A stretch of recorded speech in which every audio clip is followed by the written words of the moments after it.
मैं तुमको एक इतिहास सुनाता। एक बार देवर्षि नारद घूमते घूमते उत्तराखंड पहुंचे और उत्तराखंड में श्री बद्री विशाल भगवान की सन्निधि में पहुंचे। वहां पर देवर्षि नारद की भेंट सनकादिकों से हुई। सनक, सनंदन, सनातन, सनत कुमार, ये ब्रह्मा जी के मानस पुत्र चारों भाई बद्रिकाश्रम में सत्संग के लिए विराजमान थे। ये चारों भाई सदा सत्संग करते हैं। बोले सदा सत्संग कैसे करते हैं? बोले चारों साथ में ही रहते हैं।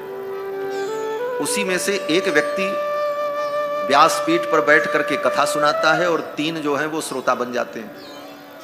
और जब वो कथा सुना करके थक जाते हैं तब वो उतर करके नीचे बैठ जाते हैं, श्रोता बन जाते हैं और उन्हीं श्रोता में से एक उठ करके फिर व्यासपीठ पर बैठ जाते हैं और फिर कथा शुरू हो जाती है। इसी प्रकार चारों श्रोता और चारों वक्ता और नित्य भगवान की कथा में ही लीन रहते हैं।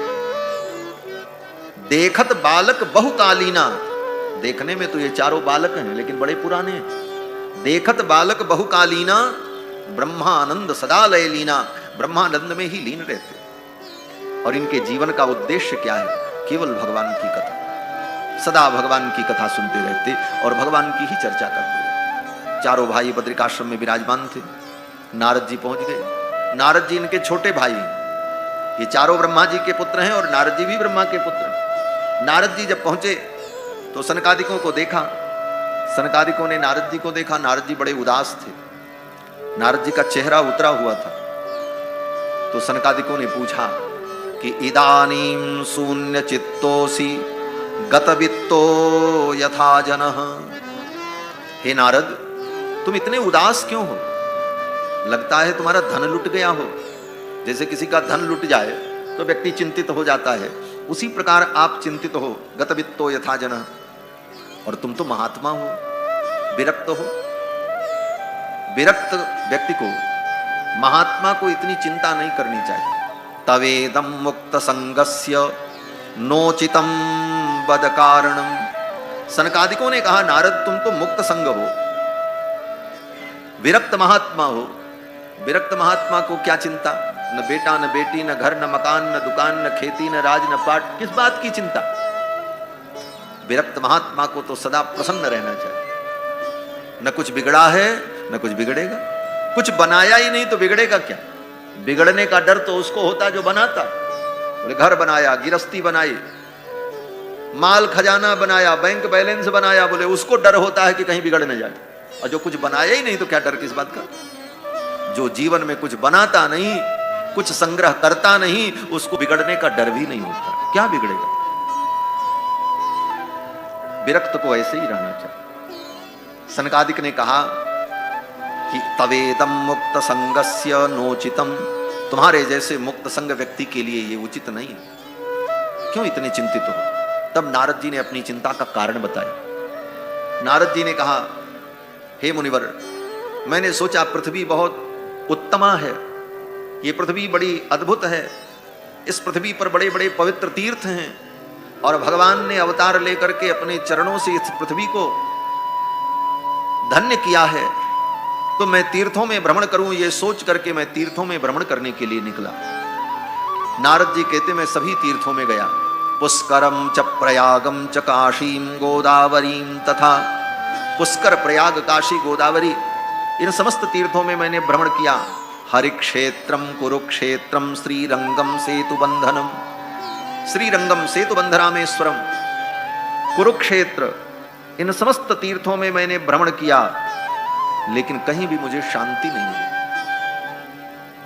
नगरों में गया तो नगरों में मैंने क्या देखा?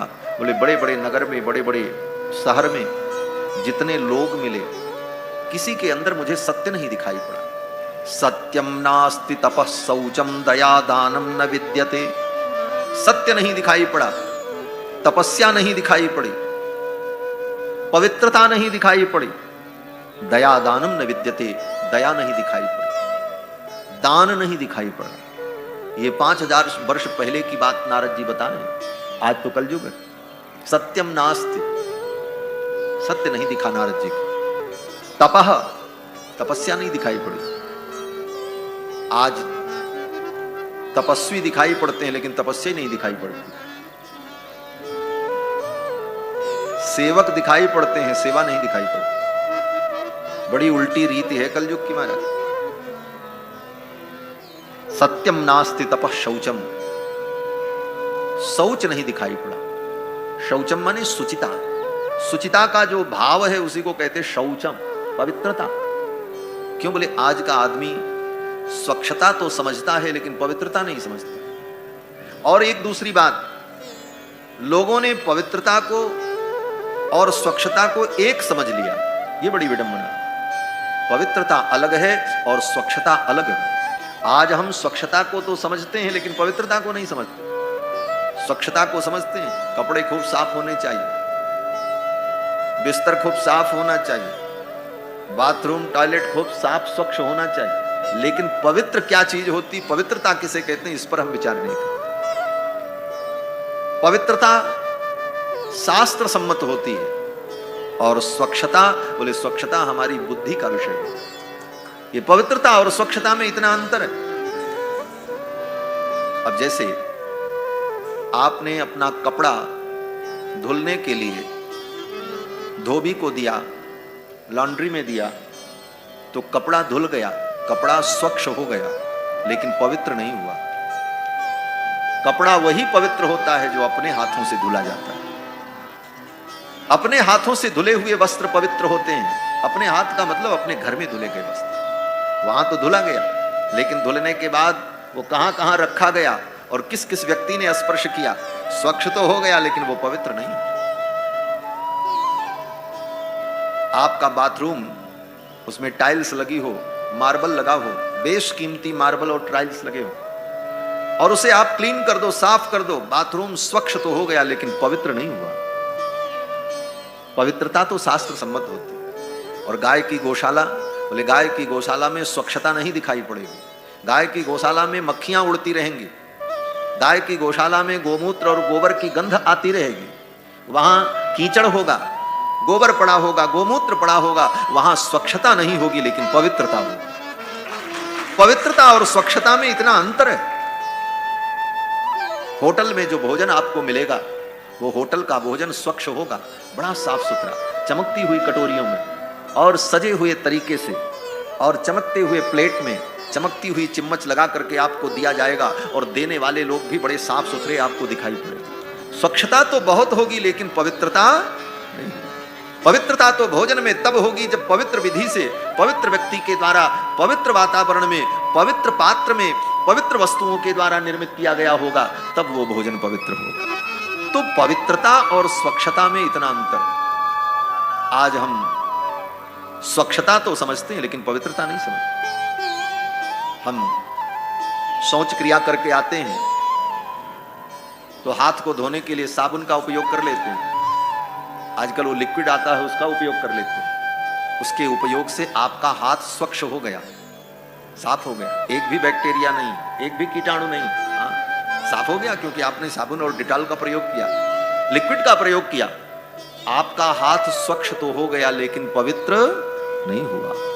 पवित्र कब होगा, बोले पवित्र तो तब होगा जब मिट्टी लगा करके शुद्ध करें। मृतिके हरमे पापम जन्मया दुष्कृतम कृतम, इसीलिए शास्त्र कहता है शौचादि क्रिया के बाद, आने के बाद मिट्टी लगा करके हाथ शुद्ध करो। सर्फ साबुन को यूज कर लो, लिक्विड भी यूज कर लो, लेकिन सब करने के बाद कम से कम 3 बार थोड़ी मिट्टी लेकर के उसको पवित्र भी कर लेना चाहिए, तब पवित्र होता है। स्वच्छता और पवित्रता में इतना अंतर। इसीलिए अभी भी जो इन विचारों को मानने वाले लोग हैं वो उसी तरह का व्यवहार कर। हम लोग भी स्वयं, अब बाहर जाओ तो महाराज सबके घर में वो वॉश बेसिन में मिट्टी डालो तो मिट्टी जम जाए, पाइप जाम हो जाए। कहे महाराज आए और हमारे घर की वॉश बेसिन खराब करके गुरुजी चले गए। बोले ऐसी स्थिति में अपने धर्म का पालन कैसे हो? तो धर्म के पालन के लिए आप विचार करोगे सबका रास्ता मिलेगा, और नहीं मालूम तो हम रास्ता बताते हैं। इसीलिए तो हम लोग बने हैं। जहां कोई रास्ता न मिले तो महात्मा ही कोई रास्ता बताए।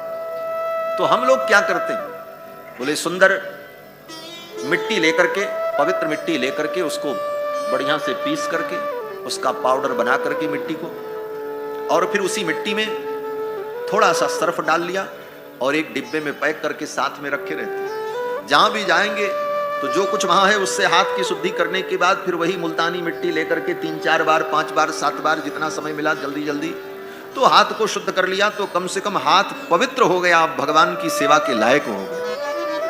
इसलिए पवित्रता शास्त्र सम्मत होती है और स्वच्छता हमारे बुद्धि का विषय। नारद जी कहते हैं कि मैं सब जगह गया लेकिन कहीं हमें पवित्रता नहीं दिखाई। सत्यम नास्ति तपस् शौचम दया दानम न विद्यते। और देखा गृहस्थों के यहां सब कुछ दिखाई पड़ा, लेकिन गृहस्थ का जो धर्म है, अपने धर्म में लोग निरत नहीं दिखाई पड़े। नारद जी को बड़ी पीड़ा हुई। तीर्थों में भी गए, तीर्थों में भी उन्हें शांति नहीं मिली। नारद जी कहते हैं सब जगह से भ्रमण करते करते मैं वृंदावन में पहुंचा। नारद जी समस्त तीर्थों में भ्रमण करते हुए पृथ्वी की इस दशा को देखकर जब वृंदावन पहुंचे तो वृंदावन में जमुना के तट पर नारद जी को एक अद्भुत दृश्य दिखाई पड़ा।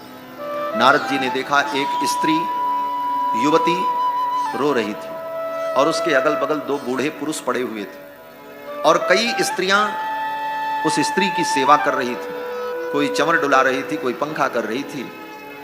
तो नारद जी ने सोचा कोई होगी, दुनिया इतनी बड़ी है, कोई आया होगा। नारद जी तो अपने रास्ते जा रहे थे, तब तक उस स्त्री ने नारद जी को देख लिया और इस स्त्री ने नारद जी को बुलाया।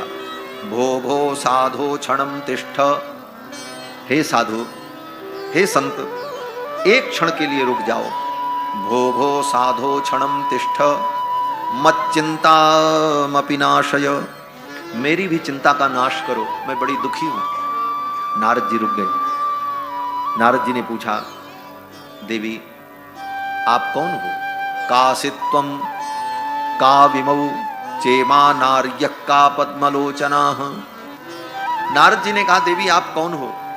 और ये दोनों पुरुष जो आपके अगल बगल पड़े हैं, ये बूढ़े कौन हैं? और ये देवियां जो आपकी सेवा कर रही हैं, ये कौन है? विस्तार से आप बताओ।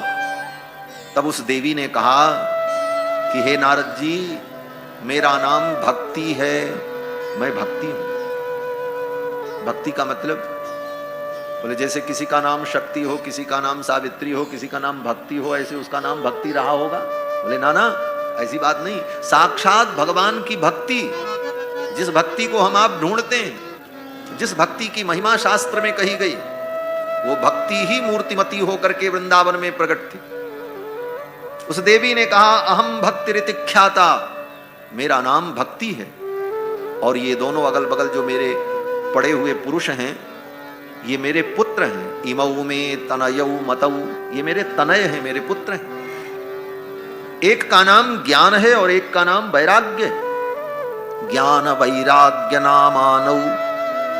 मैं भक्ति हूं और ये मेरे पुत्र हैं ज्ञान और वैराग्य। ये दोनों बूढ़े मेरे अगल बगल पड़े हैं, बेहोश हैं। नारद जी ने कहा, इनको क्या हो गया? ये बीमार हैं। भक्ति ने कहा, काल योगेन जर्जरौ। कलयुग के प्रभाव से ये जर्जर हो गए। कलयुग ने इनको बूढ़ा कर दिया, कलयुग ने इनको किसी काम लायक नहीं छोड़ा। काल योगेन जर्जरौ। और ये जो सेवा करने वाली स्त्रियां मेरे साथ हैं, ये भारत की पवित्र नदियां हैं। गंगाद्याः सरितश्चैमा, गंगा जमुना सरस्वती कावेरी कृष्णवेणा तापी गोदावरी तुंगभद्रा कृतमाला पयस्वनी, ये भारत की पवित्र नदियां ही देवी के रूप में मेरी सेवा कर रही हैं। नारद जी तो बड़े प्रसन्न हुए। साक्षात भक्ति महारानी का दर्शन, ज्ञान वैराग्य का दर्शन और इतनी भारत की पवित्र नदियों का मूर्तिमान होकर के दर्शन देना, ये तो बड़ा अद्भुत दृश्य है जमुना के तट पर। तो नारद जी ने भक्ति महारानी से पूछा, देवी आप कहां से आई हो? तब भक्ति महारानी ने अपना पूरा परिचय दिया। भक्ति महारानी ने कहा, मैं दक्षिण देश में उत्पन्न हुई। उत्पन्ना द्रविणे साहम। द्रविण देश में मैं उत्पन्न हुई। भक्ति की उत्पत्ति दक्षिण भारत में हुई और भगवान का प्राकट्य उत्तर भारत में हुआ। राम जी कहां प्रकट होते हैं? उत्तर भारत। कृष्ण भगवान कहां प्रकट होते हैं? बोले उत्तर भारत में। शालिग्राम भगवान कहां प्रकट होते हैं? बोले उत्तर भारत में। यहीं से सब जगह जाते। राम जी भी लंका तक गए तो कहां से गए? बोले अयोध्या ही से तो गए। कृष्ण भगवान द्वारिका तक गए, दक्षिण तक जाकर के भगवान कृष्ण ने मद्र देश की राजा की बेटी लक्ष्मणा से विवाह किया। तो भगवान भी यहां से चल करके गए। दक्षिण में भक्ति का प्रादुर्भाव होता है और उत्तर में भगवान का प्राकट्य होता है। और भक्ति महारानी दक्षिण में प्रकट हुई और वहां से चल करके उत्तर भारत आई। भक्ति महारानी कहती मैं द्रविड़ देश में उत्पन्न हुई और कर्नाटक में मैं बड़ी हुई। उत्पन्ना द्रविणे साहम वृद्धिम कर्नाटके गता। द्रविड़ देश में उत्पन्न हुई और कर्नाटक में मैं बड़ी हुई। कलयुग के प्रारंभ में भक्ति का प्रादुर्भाव ही दक्षिण भारत में हुआ। इसीलिए भागवत में जब नव योगेश्वरों का संवाद आता है तो नव योगेश्वर संवाद में श्री जनक जी महाराज ने जब भक्ति की महिमा पूछी है तो नव योगेश्वर में जो करभाजन नाम के योगेश्वर हैं उन्होंने भक्ति की महिमा बताते हुए कहा कि कलौ खलु भविष्यन्ति नारायण परायणाः। कलयुग में नारायण परायण भक्तों का प्रादुर्भाव होगा। कलयुग में भगवान की भक्ति की विशेष महिमा होगी। क्वचिन क्वचिन महाराज द्रविणेषु च भूरिशः। कहीं कहीं भक्त लोग प्रकट होंगे लेकिन द्रविणेषु च भूरिशः, दक्षिण भारत में प्रचुर मात्रा में भक्तों का प्रादुर्भाव होगा, वहीं से भक्ति का विस्तार होगा। इसीलिए भक्ति मार्ग के सभी आचार्यों का प्रादुर्भाव दक्षिण भारत में हुआ। भगवान रामानुजाचार्य दक्षिण भारत में प्रकट हुए, श्री निम्बारकाचार्य द्रविड़ देश में, श्री मध्वाचार्य जी महाराज द्रविड़ देश में, श्री वल्लभाचार्य जी महाराज द्रविड़ देश में, ये सभी आचार्य दाक्षिणात्य हुए, वैष्णवाचार्य। तो भक्ति का प्रादुर्भाव ही द्रविड़ देश में हुआ। और वहां पर करभाजन कहते हैं कि ताम्रपर्णी नदी अत्र कृतमाला पयस्वनी। दक्षिण भारत में ताम्रपर्णी, कृतमाला और पयस्वनी, कावेरी और महानदी, ये दक्षिण भारत की बड़ी प्रसिद्ध नदियां हैं। जैसे हमारे उत्तर में गंगा, जमुना, सरयू और गोमती ये प्रसिद्ध नदियां हैं, उसी तरह दक्षिण भारत में ये ताम्रपर्णी, कृतमाला, पयस्वनी, कावेरी और महानदी, इन नदियों की बड़ी महिमा है। करभाजन योगेश्वर कहते हैं हे जनकराज, इन नदियों के तट पर जिनका जन्म होता है वे जन्मजात भगवान के भक्त होते हैं। ऐसी महिमा है। ताम्रपर्णी नदी यत्र कृतमाला पयस्वनी पिबन्ति जलम तासाम। इन नदियों का जो जल पीता है उनके हृदय में भगवान की भक्ति का प्रादुर्भाव होगा। ये दक्षिण भारत के उन प्रदेशों में बहने वाली इन पवित्र नदियों की महिमा है।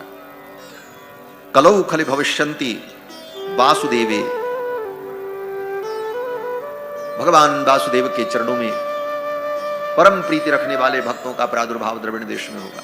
तो भक्ति का प्रादुर्भाव ही द्रविड़ देश में। भक्ति महारानी प्रकट हुई द्रविड़ देश में और उत्तर भारत के लिए चल पड़ी। द्रविड़ देश में प्रकट होकर के उत्तर भारत की ओर क्यों चले? दक्षिण भारत की ओर और आगे चली जाती कहीं? इधर क्यों आई? बोले इसलिए आई कि भक्ति कभी भी आएगी तो भगवान के चरणों में ही आएगी और भगवान तो उत्तर में विराजे, इसलिए भक्ति उत्तर दिशा की ओर चल पड़ी। ये संकेत है। कहां चली? बोले तमिल प्रांत से भक्ति कर्नाटक की ओर आगे बढ़ी, कर्नाटक के बाद महाराष्ट्र, महाराष्ट्र के बाद गुजरात, तभी तो उत्तर आएगी। तो भक्ति महारानी कहती है मैं द्रविड़ देश में प्रकट हुई और फिर जब कर्नाटक में आई तो मैं बड़ी हो गई। वृद्धिम कर्नाटके गता। कर्नाटक में भक्ति को वृद्धि की प्राप्ति हुई, बड़ी हो गई। ये कर्नाटक का एक अर्थ तो यही है, कर्नाटक प्रांत, लेकिन एक विशेष अर्थ भक्तों के द्वारा किया जाता है कि भक्ति कर्नाटक में आकर के बड़ी क्यों हुई? वृद्धिम कर्नाटके गता। तो कहते हैं कर्नाटक का मतलब कर्णाभ्याम अयते प्राप्यते यत्। कानों के द्वारा हमें जो प्राप्त होता है, क्या प्राप्त होता है? बोले कानों के द्वारा भगवान की कथा प्राप्त होती है। जो व्यक्ति कानों से निरंतर भगवान की कथा सुनता रहता है उसकी भक्ति अपने आप बढ़ने लगती है। वृद्धिम कर्नाटके गता, ये कर्नाटक का तात्पर्य। अर्थात कानों से हम निरंतर भगवान की कथा सुनते रहें, भक्ति अपने आप बढ़ती रहेगी। भक्ति को बढ़ाने का यही मूल मंत्र है, खूब भगवान की कथा सुनो, खूब कथा सुनो। बार बार सुनो। कब तक सुनो? बोले जब तक ये जीवन है तब तक सुनो। यही तो भागवत में कहते हैं व्यास जी, निगम कल्पतरोर गलितम फलम शुकमुखाद अमृत द्रव संयुतम पिबत भागवतम रसम। कब तक पिबत? कहते हैं आलयम, जब तक मृत्यु न हो जाए तब तक इस कथा को सुनते रहो, बार बार सुनो। भगवान की कथा सुनने से ही भक्ति बढ़ती है। ज्ञान तो पढ़ने से हो जाएगा, वैराग्य बोले वैराग्य पढ़ने से हो जाए, लेकिन भक्ति बोले भक्ति सुनने से हो, पढ़ने से नहीं हो। भक्ति का सिद्धांत पढ़ लेने से भक्ति नहीं आती, भक्ति को तो सुन करके पाया। जो जितनी कथा सुनेगा, भगवान का गुणानुवाद सुनेगा, उसे भक्ति प्राप्त है। उद्धव जी का चरित्र देख लो भागवत में। उद्धव जी परम ज्ञानी, साक्षात बृहस्पति के शिष्य, साक्षात बृहस्पते शिष्य उद्धवो बुद्धि सत्तमा। परम बुद्धिमान उद्धव जी देवगुरु बृहस्पति के शिष्य हैं, साधारण के चेले नहीं हैं। और वो उद्धव जिनको खूब ज्ञान है, विद्या है, वैराग्य है, और भगवान भी उनको मिल गए। कृष्ण के सखा हैं, कृष्ण से दयिता सखा, अत्यंत दयित प्रिय सखा हैं कृष्ण के। लेकिन वो भक्ति उद्धव में नहीं दिखाई पड़ी जो भक्ति वृंदावन की गोपियों में थी। ज्ञान भी है, वैराग्य भी है, और ज्ञान वैराग्य के फल भगवान भी हैं, लेकिन भक्ति नहीं है। तब बोले तब उद्धव को कथा सुनने के लिए जाना पड़ा। कहां जाना पड़ा? बोले मथुरा छोड़कर, भगवान को छोड़ करके वृंदावन आना पड़ा। और गोपियों के मुख से कृष्ण कथा को जब सुना, तब उद्धव के हृदय में भक्ति का जागरण। भगवान ने उद्धव को इसीलिए भेजा वृंदावन, जाओ। बोले भगवान की कथा सुनने के लिए भगवान को छोड़ करके आना पड़ा। इसीलिए भक्त कहते हैं, हे प्रभु आप छूट जाओ कोई बात नहीं, लेकिन आपकी कथा न छूटने पाओ। आप छूट जाओ कोई बात नहीं। और यही गोपियों ने उद्धव को कहा। जब उद्धव जी आए तो गोपियों ने बड़ी खरी खोटी सुनाई। अरे किसकी बात करते हो उद्धव? उस कृष्ण की? वो कपटी, वो छलिया? अरे वो केवल ऊपर से काला नहीं है, वो तो दिल से भी काला है। गोपियों ने बहुत कुछ कहा है। भ्रमर गीत पढ़ लेना भागवत का। भ्रमर गीत में गोपियों ने क्या नहीं कहा भगवान को। बोले वो कपटी। उद्धव तुम उसको आज से जानते हो, उसको मैं कई जन्मों से जानती हूं। उद्धव तो चक्कर में पड़ गई, ये ज्योतिषी हैं क्या, पंडिता है? ये गोपियां कहती मैं कई जन्मों से जानती हूं। उद्धव ने कहा क्या जानती हो? गोपियों ने कहा ये आज जो कृष्ण है ना तुम्हारा सखा, ये पहले त्रेता युग में भी प्रकट हुआ था अयोध्या में राम बन करके, और उस समय का चरित्र भी मैं जानती हूं इसका। ये आज का कपटी नहीं। बेचारी शूर्पणखा, आहा कितनी अच्छी थी बेचारी, ऐसे ही कहा गोपियों। वो बेचारी आई और कितने भाव से इनको देखकर इन पर मुग्ध हो गई।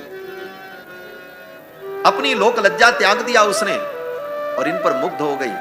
और इन्होंने उसका नाक कान काट लिया।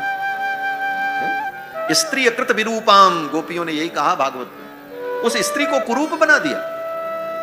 ये आज का कपटी उद्धव, और इसके कई जन्मों का वृत्तांत मुझे मालूम है। एक बार ये बामन बना था, बामन बन करके आया, कपट ब्रह्मचारी का वेश बना करके, माया माणवकम हरिम, माया के द्वारा माणवक ब्रह्मचारी बन करके आया।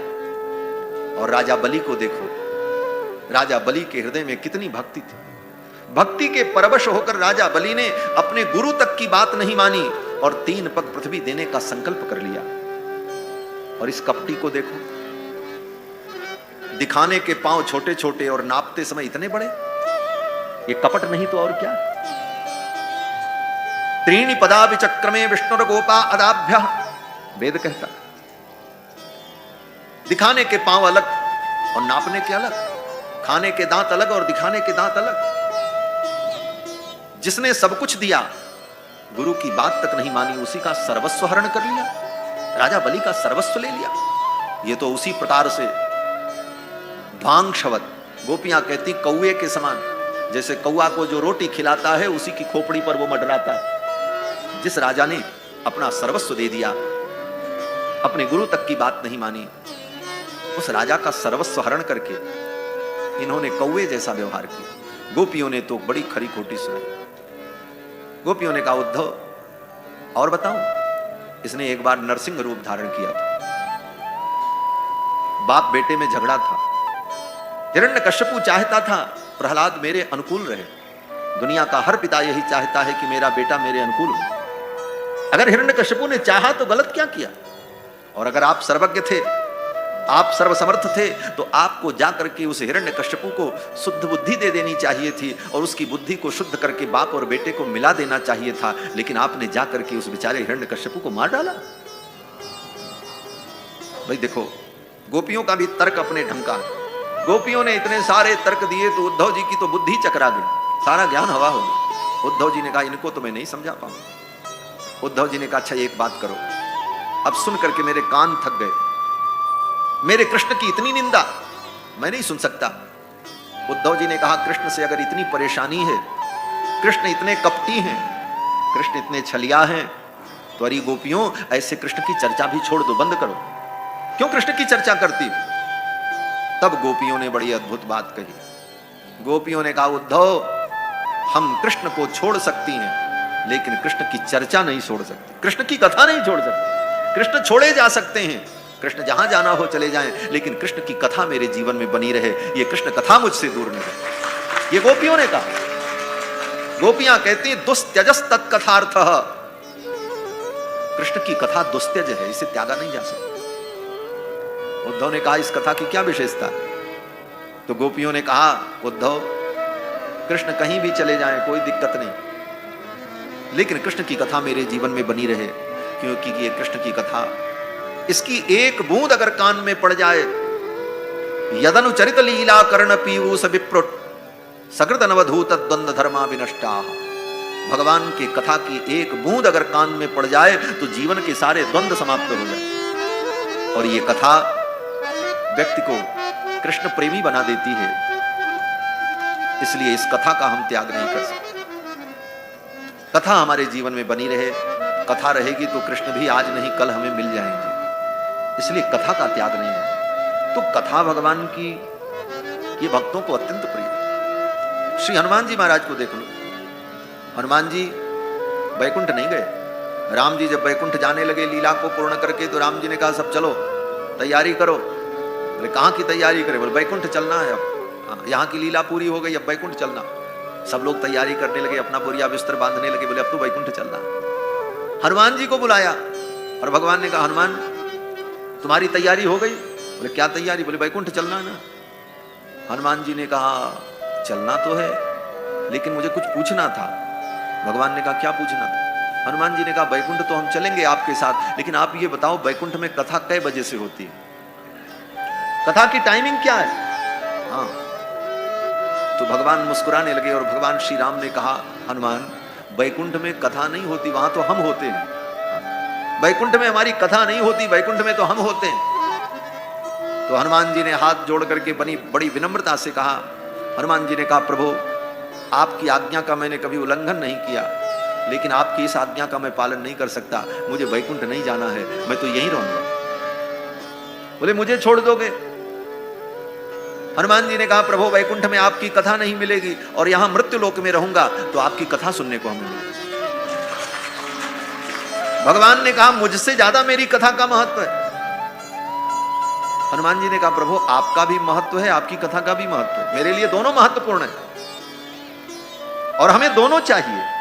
भक्त को कथा भी चाहिए और ये जिसकी कथा है वो भी चाहिए।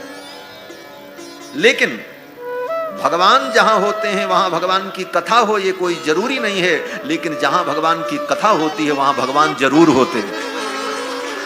जहां भगवान की कथा होती है वहां भगवान जरूर होते हैं। स्वयं भगवान कहते हैं नाहम बसामि वैकुंठे योगिनाम हृदय न च मद भक्ताः यत्र गायन्ति तत्र तिष्ठामि नारद। भगवान कहते हैं जहां मेरे भक्त मेरा गुणगान करते मैं वहीं रहता हूं। हनुमान जी ने कहा प्रभु इस मृत्युलोक में आपकी कथा भी मिलेगी और जहां कथा होगी वहां आप भी मिलोगे और वैकुंठ में केवल आप मिलोगे, आपकी कथा नहीं मिलेगी, इसलिए मैं तो यहीं रहूंगा। और नहीं गए हनुमान जी महाराज। आज भी श्री हनुमान जी महाराज इसी पृथ्वी पर विराजमान है। सप्त चिरंजीवियों में उनकी गणना होती है। अश्वत्थामा बलिर्व्यासो हनुमाश्च विभीषण कृप परशुरामश्च सप्तैते चिरजीविनः हनुमान जी महाराज आज भी विराजमान हैं केवल भगवान की कथा सुनने। और जहां कहीं भगवान की कथा हो, राम जी की, कृष्ण जी की, हनुमान जी सब जगह पहुंच जाते हैं, बुलाना नहीं पड़ता। न बुलाना पड़ता है, न निमंत्रण कार्ड भेजना पड़ता है, न उनको रास्ता बताना है, न एड्रेस बताना है, कुछ नहीं, वो तो आ जाते हैं। इसीलिए हनुमान जी की जब स्तुति करते हैं तो क्या कहते हैं? यत्र यत्र रघुनाथ कीर्तनम तत्र तत्र कृतमस्तकांजलिम बाष्पवारि परिपूर्ण लोचनम मारुतिम नमत राक्षसांतकम। जहां कहीं भगवान की कथा हो, यत्र यत्र रघुनाथ कीर्तनम, यत्र तत्र सर्वत्र कहीं भी भगवान की कथा हो, हनुमान जी सब जगह पहुंच जाते हैं और भगवान की कथा सुनते। तो ये भगवान की कथा सुनने से ही भक्ति का संवर्धन होता है। भक्ति कहां बड़ी हुई? बोले कर्नाटक में। भक्ति महारानी कर्नाटक में बड़ी हुई, महाराष्ट्र में इनका कहीं कहीं प्रचार हुआ। और फिर भक्ति महारानी कहती हैं, हे मुनिवर, गुजरात में आकर के मैं जीर्ण हो गई, गुर्जरे जीर्णताम गता।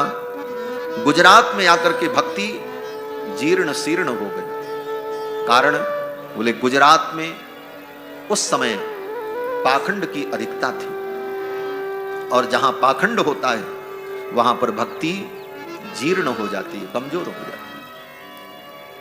गुजरात में पहले पाखंड बहुत थे। ये तो नरसिंह जी की कृपा है कि नरसिंह जी ने गुजरात की भूमि को पवित्र कर दिया। श्री नाभादास जी महाराज अपने भक्तमाल ग्रंथ में कहते हैं कि जगत विदित नरसिंह भगत जेहि गुज्जर धर पावन करी। जगत विदित नरसिंह भगत जिन्होंने गुजरात की भूमि को पवित्र कर दिया। महास्मारत लोग भक्ति लवलेश न जाने, माला मुद्रा देख तासु की निंदा ठाने। ऐसे वहां पर लोग थे जो माला मुद्रा देखकर भगवान नाम संकीर्तन और भगवान की चर्चा सुन करके कुढ़ते थे, उसकी निंदा करते। इस कारण गुजरात में भक्ति जीर्ण हो गई। वो तो नरसिंह जी महाराज की कृपा भई कि नरसिंह जी ने गुजरात की भूमि को भक्तिमय बना दिया। भक्ति महारानी कहती गुजरात में मैं जीर्ण हो गई, वहां से किसी प्रकार में वृंदावन आई, तो वृंदावन में आकर के मैं तो जवान हो गई, मैं तो युवती हो गई, लेकिन मेरे पुत्र ज्ञान वैराग्य अभी भी जीर्ण शीर्ण पड़े हैं, इनके उद्धार का आप कोई उपाय करो। भक्ति महारानी ने नारद जी से 2 प्रश्न किया। यहां पर भक्ति महारानी ने अपने दुख का निवेदन किया, और भक्ति महारानी ने कहा कि ये मेरे पुत्र ज्ञान वैराग्य जीर्ण शीर्ण हो गए, इसका कारण कलयुग है। कलयुग के कारण ये जीर्ण शीर्ण हुए। काल योगे न जर्जरो। एक बात बताओ नारद जी, इस कलयुग को राजा परीक्षित ने क्यों छोड़ दिया? ये कलयुग राजा परीक्षित को मिला था। भक्ति महारानी प्रश्न करती हैं कि कथम परीक्षिता राज्ञ स्थापितो ह्यसुचित कलिः। इस अपवित्र कलयुग को राजा परीक्षित ने क्यों स्थापित किया? इसे मार देते, काम खत्म हो जाता, न कलयुग रहता, न पाप अधर्म होता। तो राजा परीक्षित ने इसे छोड़ क्यों दिया? और दूसरा प्रश्न, बोले परीक्षित ने छोड़ दिया कोई बात नहीं, भगवान तो सर्वज्ञ हैं, भगवान सब कुछ जानते हैं, तो भगवान ने इस कलयुग को क्यों बचा करके रखा? करुणा पारेण हरिणा अधर्म कथमीक्षते।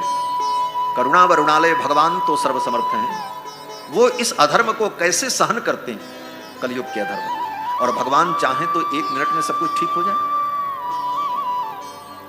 इस कलयुग को भगवान क्यों नहीं समाप्त कर देते? ये 2 प्रश्न भक्ति महारानी ने भगवान से किया और नारद जी से किया। इन 2 प्रश्नों में जो दूसरा प्रश्न है, ये हमारा आपका भी प्रश्न है। जब धर्म अधर्म की बात आती है, कलयुग में इतना अधर्म हो रहा है, कलयुग में इतना अधर्म हो रहा है, तो कभी न कभी हमारे आपके मन में भी ये प्रश्न आता है, ये सब क्यों हो रहा है? अरे भगवान तो सब जान रहे हैं, और भगवान तो कुछ भी कर सकते हैं, तो फिर भगवान ये सब ऐसा क्यों होने दे रहे हैं? ये प्रश्न हमारे आपके मन में भी। भाई कोई पापी पाप कर रहा है, इतने अधर्म कर रहा है, भगवान 1 सेकंड में चाह लें तो सब ठीक हो जाए। कोई व्यक्ति कोई अधर्म कर रहा है, उसी समय भगवान उसकी जीवन लीला ही समाप्त कर दें। 1 व्यक्ति मर जाए, 2 व्यक्ति मर जाए, तीसरा स्वयं सावधान हो जाएगा, गलती नहीं करना, नहीं तो हम भी चले जाएंगे। तो भगवान तो 1 क्षण में सब कुछ ठीक कर सकते हैं, फिर भगवान ऐसा क्यों नहीं करते? तो नारद जी ने इन दोनों प्रश्नों का बड़ा सुंदर उत्तर दिया। पहले प्रश्न का उत्तर दिया कि राजा परीक्षित ने कलयुग को क्यों छोड़ दिया। तो कहते हैं राजा परीक्षित ने कलयुग को इसलिए छोड़ दिया कि कलयुग में दोष तो बहुत है, लेकिन इसकी एक विशेषता भी है, जो विशेषता अन्य युगों में नहीं पाई जाती। जिस विशेषता के कारण परीक्षित ने कलयुग को छोड़ दिया, बोले इसको भी रहने दो, इसका भी उपयोग है। किस प्रकार से? बोले जैसे मधुमक्खी होती है ना, जिससे हनी मिलती, मधु। मधुमक्खी क्या है? बोले मक्खी ही तो है, मक्खी की ही एक प्रजाति है, मक्खी कोई देवता तो नहीं है, मक्खी की ही एक प्रजाति है मधुमक्खी। और ये मक्खी तो उतना दुख नहीं देती जितना वो देती है। काट ले महाराज मधुमक्खी तो मधुमक्खी का डंक लग जाए तो घंटों जलन होती है, लेकिन उस मधुमक्खी को पालते, मधुमक्खी पालन किया जाता है। क्यों?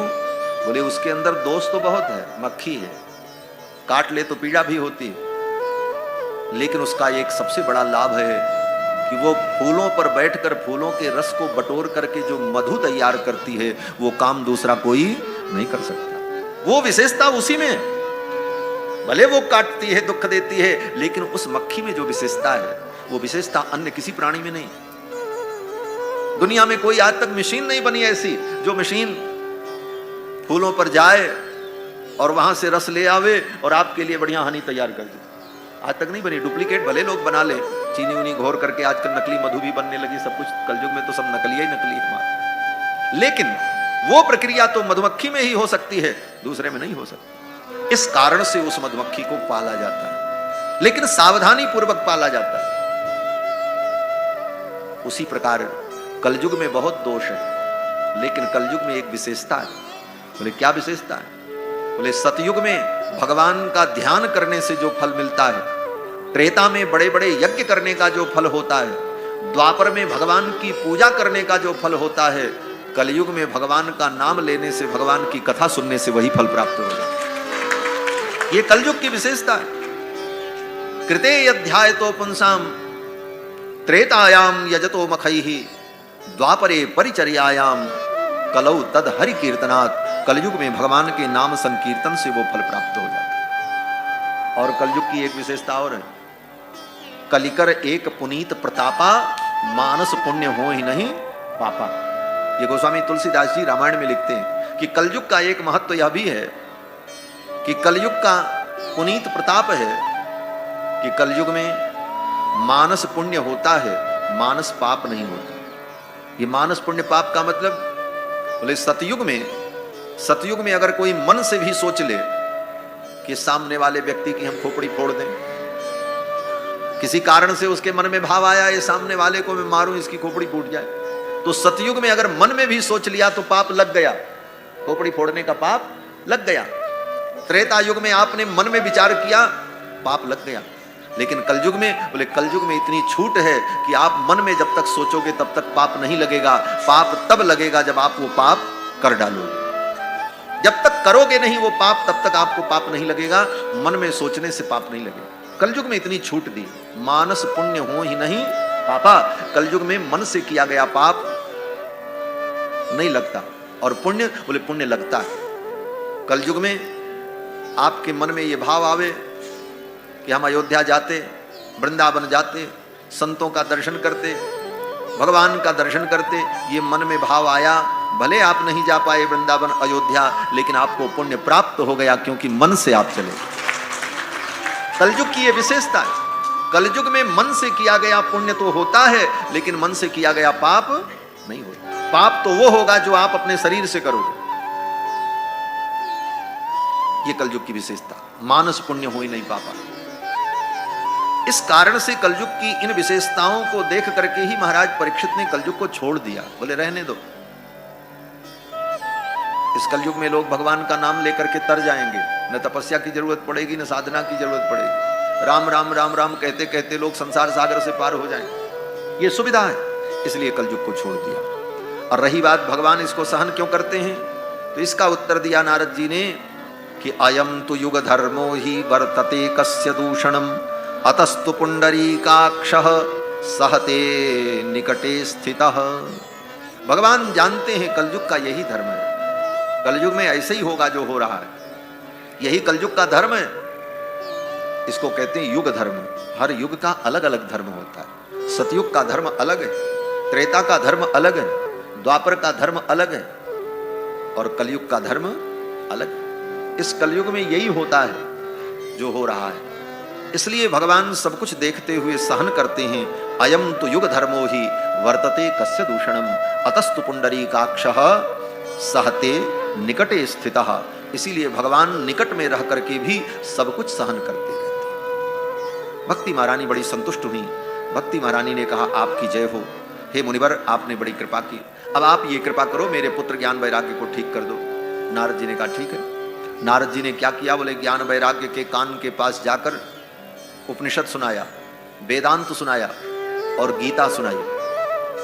क्यों? बोले गीता वेद वेदांत पढ़ने पर ही ज्ञान होता है और ज्ञान होने पर ही वैराग्य होता है। तो नारद जी ने सोचा ज्ञान का भंडार इनको सुना दें, ये ज्ञान उठ करके बैठ जाएगा और वैराग्य भी उठ करके बैठ जाएगा। नारद जी ने ज्ञान वैराग्य के कान के पास जाकर के वेद वेदांत घोषैश्च गीता पाठैर मुहुर्मुहु, वेद वेदांत का घोष किया, गीता पाठ सुनाया, लेकिन न ज्ञान उठा न वैराग्य उठा, दोनों पड़े के पड़े। नारद जी ने दोनों के कान के पास अपना मुख लगा करके मुखम संयोज्य करणांते शब्दम उच्चैः समुच्चरन्, कानों के पास अपना मुख लगा करके नारद जी ने कहा ज्ञान प्रबुद्धताम शीघ्रम रे वैराग्य प्रबुद्धताम। अरे ज्ञान उठ जाओ, अरे वैराग्य उठ जाओ। न ज्ञान उठा न वैराग्य उठा, दोनों पड़े के पड़े रहे। वेदांत सुनाया, उपनिषद सुनाया, गीता सुनाई। कान के पास जाकर के नारद जी ने अपना मुख लगा करके उनको जगाया, अरे ज्ञान उठो, अरे वैराग्य उठो। न ज्ञान उठा न वैराग्य उठा। तब नारद जी को बड़ी चिंता हुई। उसी समय आकाशवाणी हुई, हे नारद तुम सत्कर्म करो, सत्कर्म करने पर ये ज्ञान वैराग्य स्वस्थ हो जाए। आकाशवाणी बंद हो गई। नारद जी ने सोचा कौन सा सत्कर्म करें, अभी तक जो कर रहे थे ये कोई कुकर्म तो नहीं था, ये भी तो सत्कर्म ही था। वेदांत और गीता पाठ ये भी तो सत्कर्म है, लेकिन अब कौन सा सत्कर्म करें? नारद जी को तो बड़ा संदेह हुआ। नारद जी ने ज्ञान वैराग्य भक्ति को वहीं छोड़ा वृंदावन में और कहा देवी आप बैठो, अब तो मैं चला। भक्ति महारानी ने कहा मेरा समाधान नहीं हुआ।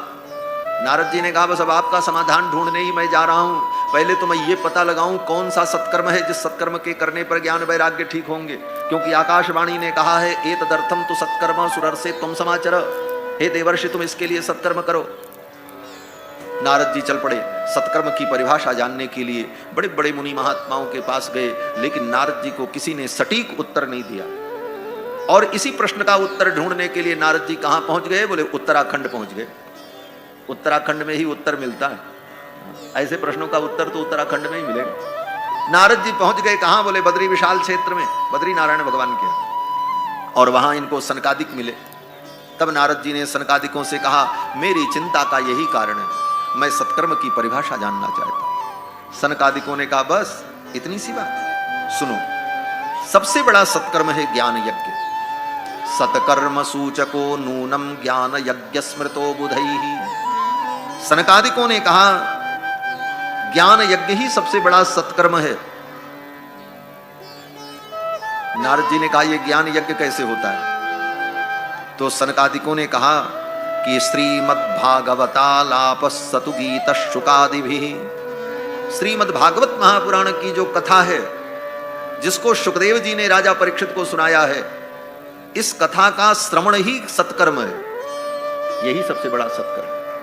इस कथा को जो श्रवण करे यही सत्कर्म है और इसी सत्कर्म से ज्ञान वैराग्य दोनों ठीक हो जाए। नारद जी ने कहा हमने वेदांत सुना दिया, गीता सुना दी, उपनिषद सुनाया, ज्ञान वैराग्य हिले भी नहीं, ज्यों के त्यों पड़े रहे, तो ये भागवत सुनने से वो कैसे ठीक हो जाएंगे? सनकादिकों ने कहा वेद वेदांत का जो सार है वही तो भागवत है। जो काम वेद वेदांत से नहीं हुआ वो भागवत से हो जाएगा, जबकि ये भागवत भी वेद वेदांत का ही सार है।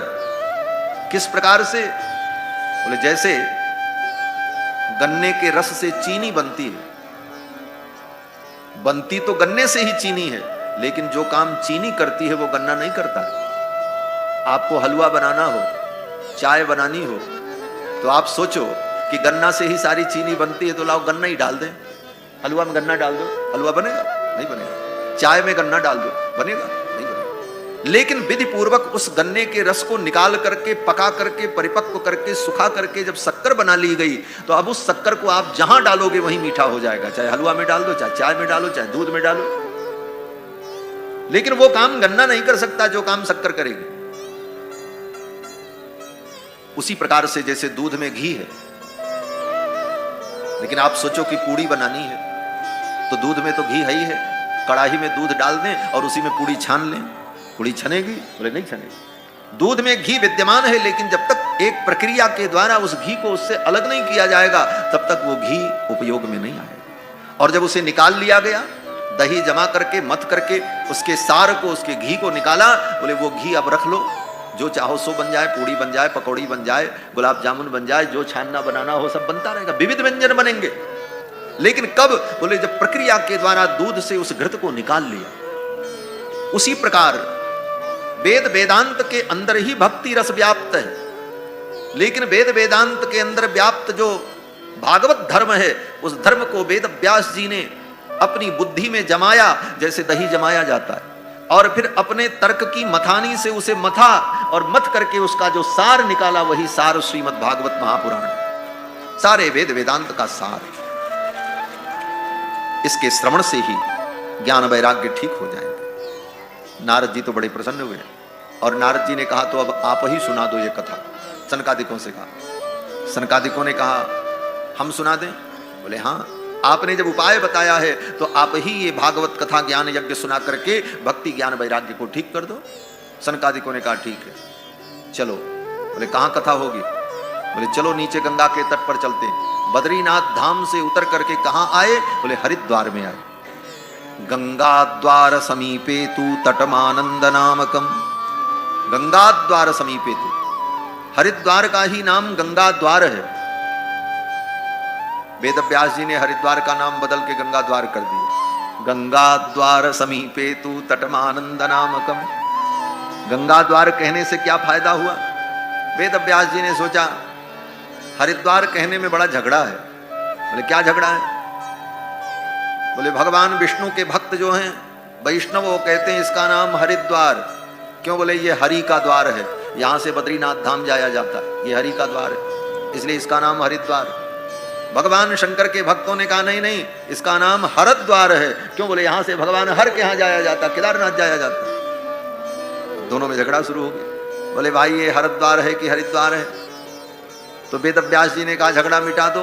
बोले क्या झगड़ा? बोले नाम बदल दो, इसका नाम गंगा द्वार। गंगा द्वार समीपे तू तटमानंद नामकम। गंगा द्वार। क्यों? बोले गंगा द्वार कहने से किसी को आपत्ति नहीं है। क्यों? बोले गंगा का संबंध दोनों से। गंगा भगवान विष्णु के चरणों से प्रकट होती है और भगवान शिव के मस्तक पर विराजमान होती है। गंगा का दोनों से संबंध है, इसलिए वेद व्यास जी ने कहा इसका नाम गंगा द्वार ही ठीक है। गंगा द्वार समीपे तू तटमानंद नामकम। गंगा के तट पर, आनंद तट पर कथा का आयोजन हुआ। कथा सुनाने कौन आए? सनक सनंदन सनातन सनत कुमार। और आयोजक कौन है? बोले देवर्षि नारद। अब तो महाराज इस चर्चा को सुन करके बड़े बड़े ऋषि मुनि महात्मा लोग कथा सुनने के लिए वहां आ गए। श्री भागवत पीयूष पानाय रसलम पटाह। श्री भागवत पीयूष, पीयूष माने अमृत, भागवतामृत को पीने के लिए रस लंपट, जो इस रस की महिमा को जानते हैं वे लंपट लोग आ गए। ऐसे तो लंपट व्यक्ति अच्छा नहीं होता, लेकिन रस लंपट, कथा लंपट। बोले कथा लंपट होना बहुत अच्छी बात है। और बड़े बड़े कथा लंपट जो थे वो सब आ गए, रस लंपटाह। और ये रस लंपट कौन है? बोले भृगुर वसिष्ठस्य वनश्च गौतमो मेधातिथिर देवल देवरातौ। भृगु, वशिष्ठ, च्यवन, गौतम, मेधातिथि, देवल, देवरात। परशुराम जी महाराज, मृकंड पुत्र मार्कंडेय, छाया शुक, महर्षि जाजले, ये बड़े बड़े महामुनि लोग कथा सुनने के लिए गंगा के तट पर आए। अकेले नहीं आए, सहपुत्र शिष्याह, अपने पुत्र को, अपने शिष्य को, सबको लेके आए। अपनी पत्नियों को भी ले आए महाराज। स्वस्त्री भिरायुत रति प्रणयेन युक्ताः पत्नी को, पुत्र को, शिष्य को, सबको लेकर के ये मुनि महात्मा लोग गंगा के तट पर कथा सुनने के लिए आए। और कौन आया? बोले वेदांतानि च वेदाश्च, सारे उपनिषद कथा सुनने के लिए आए, चारों वेद कथा सुनने के लिए आए। सप्तदश पुराणानि, भागवत को छोड़ करके जो 17 पुराण थे वे पुराण भी मूर्तिमान होकर के कथा सुनने के लिए आए। गंगाद्या सरितस्तथा, गंगादि नदियां कथा सुनने के लिए आ गईं। पर्वत आए, नगादयो, पर्वत आए कथा सुनने के लिए। वन आए, क्षेत्र आए। जब सब कथा सुनने के लिए आए, गंगा के तट पर कथा प्रारंभ हुई। सनकादिकों ने सर्वप्रथम भगवान की कथा की महिमा का वर्णन किया और सनकादिकों ने कहा ये कथा कभी भी सुनी जा सकती। देखो, हर कार्य के लिए मुहूर्त होता है। विवाह कब करना? बोले विवाह का मुहूर्त देखो पंचांग में, अमुक नक्षत्र हो, अमुक तिथि हो। जनेऊ कब होना? बोले यज्ञोपवीत व्रतबंध में मुहूर्त देखना। यज्ञ कब करना? बोले यज्ञ में मुहूर्त देखना पड़ेगा। अग्निवास हो और ग्रह नक्षत्र अनुकूल हो, बृहस्पति और शुक्र अस्त न हो, अनेक नियम जो ज्योतिष शास्त्र के, हर कार्य के लिए मुहूर्त है। यहां तक कि यात्रा में भी मुहूर्त देखो। लेकिन भगवान की कथा के लिए, बोले भगवान की कथा के लिए कोई मुहूर्त नहीं है। जब शुरू कर दो तभी से कथा शुरू हो जाए। दिनानाम नियमो नास्ति। सनकादिक कहते हैं भगवान की कथा के लिए दिन का कोई नियम नहीं है, किस दिन सुनो किस दिन नहीं सुनो। दिनानाम नियमो नास्ति सर्वदा श्रवणम मतम। भगवान की कथा तो सर्वदा सुननी चाहिए, दिन का कोई नियम नहीं। आज से सुनो, कल से सुनो, चाहे जब सुनो। लोग कहते हैं महाराज भागवत सुनने के लिए मुहूर्त देखा जाए, फला महीना में अच्छा होगा। बोले फला महीने में कथा सुनोगे ये अच्छा नहीं होगा, जितना जल्दी सुन लो ये अच्छा होगा। पता नहीं उस समय तुम रहो कि ना रहो। राजा परीक्षित ने कथा सुनी तो कोई मुहूर्त देख करके थोड़ी सुना, वो तो तय हो गया। आज के 7वें दिन महाराज परीक्षित को मरना है और सब छोड़ करके गंगा के तट पर आ गए। सुखदेव भगवान आए और कथा शुरू हो गई। कोई मुहूर्त कीजिए। भगवान की कथा के लिए, भगवान की शरण में जाने के लिए, भगवान की भक्ति के लिए कोई मुहूर्त नहीं है। जितना जल्दी आप शुरू कर दो वही मुहूर्त है। तदेव लग्नम सुदिनम तदेव चातारा बलम चंद्र बलम तदेव विद्या बलम दैव बलम तदेव लक्ष्मी पते तेंग्र युगम स्मरा। वही मुहूर्त है, वही नक्षत्र है जिस मुहूर्त नक्षत्र में आपने काम शुरू कर दिया। हमारे पूज्य आचार्य चरण एक बड़ा सुंदर उदाहरण देते थे। एक कोई व्यक्ति उनके पास गया, बोले महाराज आज भी एकादशी है और कल भी एकादशी है, तो क्या करें? आज वाली एकादशी रहें कि कल वाली रहें? कभी कभी होती ना 2 एकादशी, अलग अलग मत के अनुसार। अस्मार्त मत अलग और वैष्णव मत अलग, तो वैष्णव लोगों के मत के अनुसार 1 दिन बाद एकादशी होती। तो कोई भक्त आया और पूज्य महाराज श्री से बोला महाराज जी आज भी एकादशी है, कल भी एकादशी है और शास्त्र दोनों का समर्थन करता है, तो आज वाली एकादशी रहें कि कल वाली रहें? तो महाराज जी हंसने लगे। महाराज जी ने कहा आज वाली रह लो। बोले कल वाली रह लें तो क्या दिक्कत है? बोले कल अगर रहना तो कल वाली भी रह लेना, पहले तो आज वाली रह लो। हाँ, अगर कल रहना तो कल वाली भी रहना एकादशी, लेकिन आज जो सामने है पहले इसका तो लाभ ले लो। इसीलिए गोस्वामी तुलसीदास जी कहते हैं राम की शरण जाए साहित सुदिन न हेरिए। भगवान की शरण में जाने के लिए, भगवान की भक्ति के लिए, भगवान की कथा के लिए साहित और सुदिन नहीं देखा जाता। जो दिन आ जाए उसी में शुरू कर दो, वही सुंदर मुहूर्त।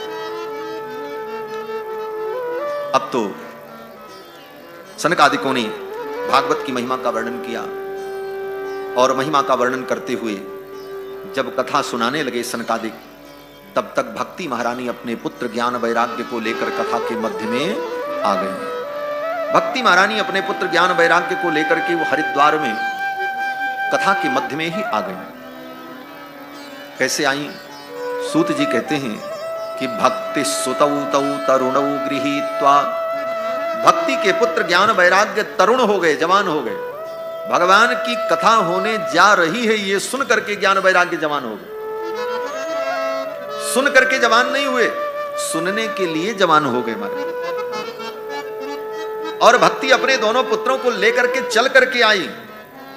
कथा शब्दम समाकर्ण्य तत्रिकम तरुणायते, कथा होने जा रही है, ये सुन करके ज्ञान वैराग्य भक्ति तीनों जवान हो गए।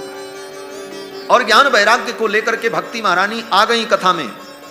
भक्ति सुतौ तौ तरुण उगृहीत्वा प्रेमैक रूपा सहसा विरासी। प्रेम स्वरूपा भक्ति महारानी अपने पुत्र ज्ञान वैराग्य को लेकर के गंगा के तट पर उस कथा में आ गई। और कहां आ गई? बोले मुनियों के मध्य में आ गई और कुछ गुनगुना रही थी भक्ति महारानी।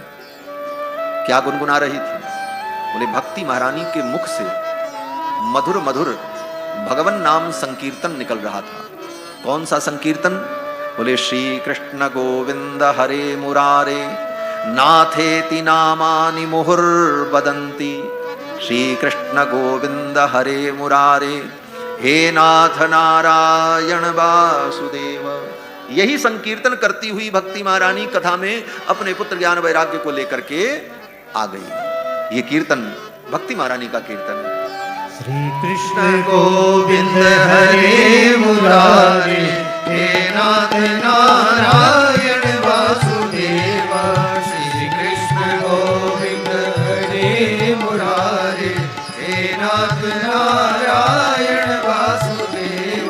श्री कृष्ण गोविंद हरे मुरारे हे नाथ नारायण वासुदेव। श्री कृष्ण गोविंद हरे मुरारे हे नाथ नारायण वासुदेव। हे नाथ नारायण वासुदेव। हे नाथ नारायण वासुदेव। हे नाथ नारायण वासुदेव। हे नाथ नारायण वासुदेव। हे नाथ नारायण वासुदेव। हे नाथ नारायण वासुदेव। हे नाथ नारायण वासुदेव। हे नाथ नारायण वासुदेव। श्री कृष्ण गोविंद हरे मुरारे हे नाथ नारायण वासुदेव। श्री कृष्ण गोविंद हरे मुरारे हे नाथ नारायण वासुदेव। श्री कृष्ण गोविंद हरे मुरारे हे नाथ नारायण वासुदेव। श्री कृष्ण गोविंद हरे मुरारे हे नाथ नारायण वासुदेव। श्री कृष्ण गोविंद हरे मुरारे हे नाथ नारायण वासुदेव। श्री कृष्ण गोविंद हरे मुरारे हे नाथ नारायण वासुदेव। श्री कृष्ण गोविंद हरे मुरारे हे नाथ नारायण वासुदेव। श्री कृष्ण गोविंद हरे मुरारे हे नाथ नारायण वासुदेव। श्री कृष्ण गोविंद हरे मुरारे हे नाथ नारायण वासुदेव। श्री कृष्ण गोविंद हरे मुरारे हे नाथ नारायण वासुदेव। राधे कृष्ण राधे कृष्ण राधे राधे राधे कृष्ण राधे कृष्ण राधे कृष्ण राधे राधे राधे कृष्ण राधे कृष्ण राधे कृष्ण राधे राधे राधे कृष्ण राधे कृष्ण राधे कृष्ण राधे राधे राधे कृष्ण राधे कृष्ण राधे कृष्ण राधे राधे राधे कृष्ण राधे कृष्ण राधे कृष्ण राधे राधे राधे कृष्ण राधे कृष्ण राधे कृष्ण राधे राधे राधे कृष्ण राधे कृष्ण राधे कृष्ण राधे राधे राधे कृष्ण राधे कृष्ण राधे कृष्ण राधे राधे राधे कृष्ण राधे कृष्ण राधे कृष्ण राधे राधे राधे कृष्ण राधे कृष्ण राधे कृष्ण राधे राधे राधे कृष्ण राधे कृष्ण राधे कृष्ण राधे राधे राधे कृष्ण राधे कृष्ण राधे कृष्ण राधे राधे राधे कृष्ण राधे कृष्ण राधे कृष्ण राधे राधे राधे कृष्ण राधे कृष्ण राधे कृष्ण राधे राधे राधे कृष्ण राधे कृष्ण राधे कृष्ण राधे राधे राधे कृष्ण राधे कृष्ण राधे कृष्ण राधे राधे राधे कृष्ण राधे कृष्ण राधे कृष्ण राधे राधे राधे कृष्ण राधे कृष्ण राधे कृष्ण राधे राधे राधे कृष्ण राधे कृष्ण राधे कृष्ण राधे राधे राधे कृष्ण राधे कृष्ण राधे कृष्ण राधे राधे राधे कृष्ण राधे कृष्ण राधे कृष्ण राधे राधे राधे कृष्ण राधे कृष्ण राधे कृष्ण राधे राधे राधे कृष्ण राधे कृष्ण राधे कृष्ण राधे राधे राधे कृष्ण राधे कृष्ण राधे कृष्ण राधे राधे राधे कृष्ण राधे कृष्ण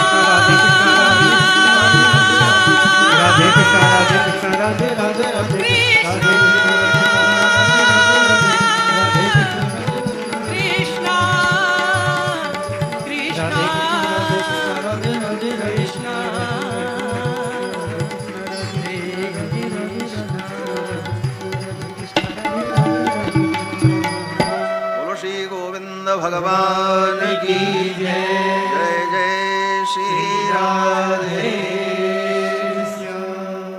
भक्ति महारानी यही कीर्तन करती हुई कथा के मध्य में आ गई और बीचों बीच में आ गई महाराज। इधर श्रोता, इधर वक्ता, और बीच की जो जगह थी वहीं भक्ति महारानी अपने पुत्र ज्ञान वैराग्य को लेकर के आ गई। जब सामने प्रकट हो गई तब लोगों की दृष्टि गई तो सभी श्रोता आपस में बात विचार करने लगे कि कथम प्रविष्टा कथमागतेयम, ये कथा में कैसे आई, किधर से आई। आते हुए किसी ने इनको देखा नहीं। मध्य मुनीनाम इति तर्कयन्तः, ये मुनियों के मध्य में बीचों बीच में आकर के खड़ी हो गई। यहां बड़े बड़े मुनि बैठे थे, किधर से आई किसी ने आते नहीं देखा। ये आई तो कैसे आई, ये प्रश्न हो गया। अगर कहीं से आती तो किसी को तो दिख जाती कि इधर से आई कि इधर से आई। मध्य मुनि नाम कथमागता, कैसे आई। तो प्रश्न किया उन श्रोताओं ने, किससे, बोले सनकादिकों से। आप ही बताओ ये भक्ति महारानी किधर से आई। आप तो ऊपर गद्दी लगाए बैठे थे, आपको तो जरूर दिखा होगा इधर से आई किधर से आई किधर से आई। तो सनकादिकों ने बड़ा प्यारा उत्तर दिया महाराज। सनकादिकों ने कहा, अरे श्रोताओं, हे भक्तों, ये कहीं से नहीं आई है। बोले तब, बोले इसी कथा के मध्य से इनका प्रादुर्भाव हुआ है, इस कथा के मध्य से ये प्रकट हुए। कथार्थतो निष्पतिता धुनेयम, इसी कथा के अंदर से इनका प्रादुर्भाव हुआ। भगवान की भक्ति और ज्ञान वैराग्य ये कहीं से आते नहीं है। हमारे आपके जीवन में भी ज्ञान कहीं से चल करके नहीं आएगा, वैराग्य कहीं से चल करके नहीं आएगा, भक्ति कहीं से चल करके हमारे जीवन में नहीं आएगी। अपितु आप भगवान की कथा सुनते रहोगे तो इसी कथा में ही सुनते सुनते ज्ञान वैराग्य भक्ति तीनों आपके जीवन में आएगी। ये इसका तात्पर्य है। सनकादिक कहते हैं कथार्थतो निष्पतिता धुनेयम, अभी अभी इसी कथा से इनका प्रादुर्भाव हुआ। अब तो लोग बड़े प्रसन्न हुए। तब तक भक्ति महारानी बोल पड़ी। भक्ति महारानी ने कहा कि भवद्भिरद्यैव कृतास्मि पुष्टा, हे भगवान, आपने कथा सुना करके हमको पुष्ट कर दिया। भक्ति महारानी भी थोड़ी कमजोर हो गई। भक्ति महारानी कहती, हे मुनिवर, आपने कथा सुना करके हमको पुष्ट कर दिया, हमारा पोषण किया है। देखो, कथा से भक्ति का पोषण होता है। कोई भक्त हो लेकिन उसको कथा सुनने को न मिले, बोले तो उसकी भक्ति बेचारी दुबली पतली हो जाती, कमजोर हो जाती। कथा सुनती रहे तो उसका पोषण होता है। कथा ही भक्ति का पौष्टिक आहार है।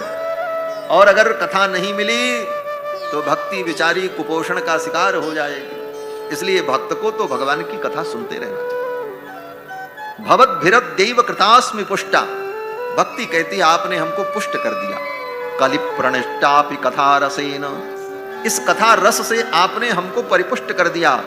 लेकिन अब ये बताओ, कथा सुना करके आपने हमको इतना मोटा तरोताजा बना दिया। भक्ति महारानी कहती है कि कथा से आपने हमको इतनी पुष्टि प्रदान कर दी कि अब मैं बहुत देर तक खड़ी नहीं रह सकती। कोई गद्दी उद्दी बताओ, मैं कहाँ बैठूं। भक्ति महारानी कहती, कब तक मैं खड़ी रहूं, बैठने का कोई स्थान तो बताओ। क्वाहम तु तिष्ठामि मधुना ब्रुवन्तु, भक्ति महारानी कहती, क्वाहम तु तिष्ठामि, मैं कहाँ बैठूं। अधुना ब्रुवन्तु, जल्दी से आप बताओ। तब सनकादिकों ने भक्ति महारानी की ओर देखा और कहा, हे देवी, एक काम करो, भक्तेषु गोविंद स्वरूप कर्त्री। हे भक्ति महारानी, आप तो जिसके हृदय में आ जाती हो ना, उसको गोविंद का स्वरूप प्रदान कर देती हो। जिसके जीवन में भक्ति आ जाए, वो भक्ति क्या करती है, बोले उस भक्त को भगवान के समान ही बना देती है। ज्ञान मार्ग में जिस बात का चिंतन किया जाता है, ब्रह्मविद ब्रह्मैव भवति, भक्ति भी वही काम करती। भक्ति क्या करती, बोले भक्त को भगवान का स्वरूप प्रदान कर देती। भक्तेषु गोविंद स्वरूप कर्त्री, प्रेमैक धर्त्री, भवरोगहंत्री। प्रेम के स्वरूप को धारण करने वाली, भव रोग को मिटाने वाली ये भक्ति जीव को, भक्तों को भगवान का स्वरूप प्रदान कर देती। सनकादिकों ने कहा, हे भक्ति महारानी, आप एक काम करो, ये जितने मेरे श्रोता बैठे हैं ना, कथा सुनने वाले, इन श्रोताओं के हृदय में जाकर के आप बैठ जाओ, यही आपके लिए सर्वोत्तम आसन है। और भक्ति महारानी उन श्रोताओं के हृदय में जाकर के बैठ गईं अपने पुत्र ज्ञान वैराग्य को लेकर। इस कथा का सार क्या है? बोले इस कथा का सार यही है कि जो भगवान की कथा सुनता है, इसी कथा में उसके जीवन में भगवान की भक्ति आ जाती है और भक्ति अपने पुत्र ज्ञान वैराग्य को लेकर उस श्रोता के हृदय में सदा के लिए विराजमान हो जाती है। भक्ति और ज्ञान वैराग्य को ढूंढने के लिए कहीं जाने की जरूरत नहीं, कथा में आओ, कथा श्रवण करो, ज्ञान वैराग्य भक्ति तीनों प्राप्त हो जाए। बोले भक्ति हृदय में बैठ गई, इसका फल क्या होगा? तो आगे इसका फल कहते हैं, भक्ति जिसके हृदय में बैठ गई वो धन्य हो जाता है। सकल भुवन मध्य निर्धनास्तेपि धन्या निवसत हृदय शाम श्री हरेर भक्ति रेखा। भगवान हरि की भक्ति जिसके हृदय में आ जाए वो निर्धन होकर के भी धन्य हो जाता है। ऐसे निर्धन धन्य नहीं होते। संसार में लोग कहते हैं निर्धन आदमी तो किसी काम का नहीं। धन्य तो वही जिसके पास धन हो। धन्य शब्द का अर्थ ही होता है जिसके पास धन हो उसको धन्य कहते हैं। जिसके पास मान हो उसको मान्य कहते हैं। मान्य माने सम्मान्य, सम्मान के योग्य। तो जिसके पास धन वो धन्य। लेकिन व्यास जी कहते नहीं, सकल भुवन मध्य निर्धनास्तेपि धन्या। इस भुवन में वो निर्धन प्राणी भी धन्य हो जाता है जिसके जीवन में भगवान की भक्ति आ जाती है। बोले निर्धन धन्य कैसे हो जाएगा? भक्ति आने पर, भक्ति के आने पर वो धन्य कैसे हुआ? कौन उसको पूछेगा?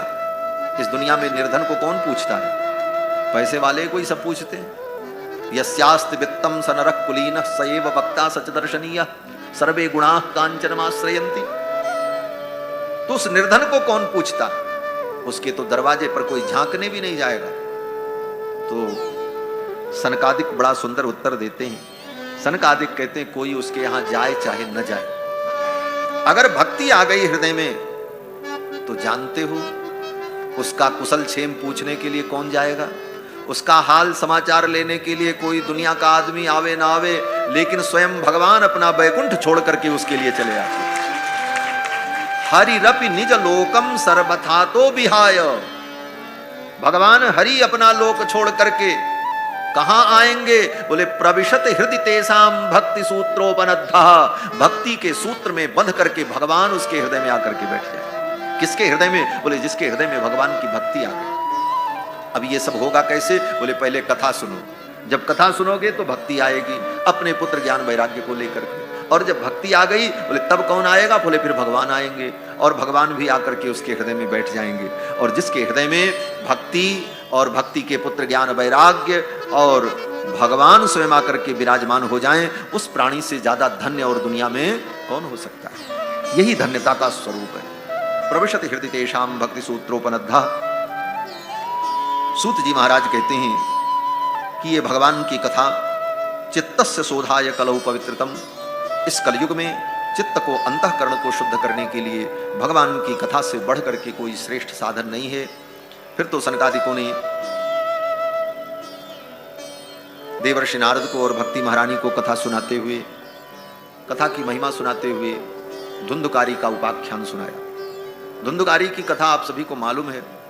धुंधकारी अपने पाप कर्मों के कारण प्रेत हो गया। वेश्याओं ने उसे मार डाला और मार करके घर में ही गाड़ दिया जमीन में, वो प्रेत हो गया। श्री गोकर्ण जी महाराज जब तीर्थ यात्रा करके घर में आए तो वो प्रेत कभी मेष के रूप में, कभी भैंसे के रूप में दिखाई पड़ता।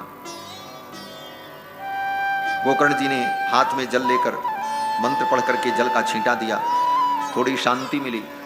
तो गोकर्ण जी ने पूछा तुम कौन हो?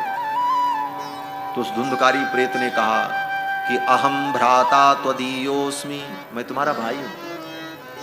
धुंधकारी नामतः, मेरा नाम धुंधकारी। गोकर्ण जी ने कहा अरे धुंधकारी तुम प्रेत हो गए, तुम्हारे लिए तो मैंने गया में श्राद्ध किया, पिंडदान किया, तुम मुक्त नहीं हुए। तो धुंधकारी ने कहा कि एक बार नहीं 100 बार गया में मेरा श्राद्ध करो, लेकिन मुझे मुक्ति मिलने वाली नहीं है, क्योंकि मैंने बहुत पाप किया है। गया श्राद्ध करने पर जीव को मुक्ति मिल जाएगी इसकी गारंटी नहीं है। धुंधकारी नहीं मुक्त हुआ।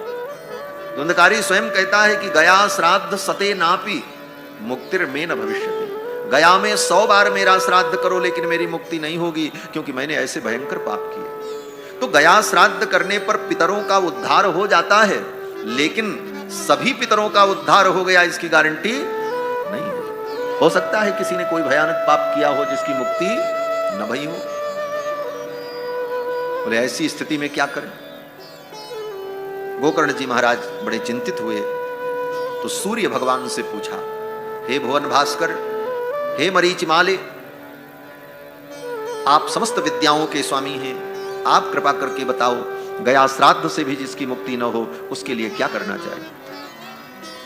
गोकर्ण जी महाराज के पूछने पर सूर्य भगवान की किरणों से ध्वनि आई और भगवान सूर्य ने कहा, सप्ताह वाचनम कुरु।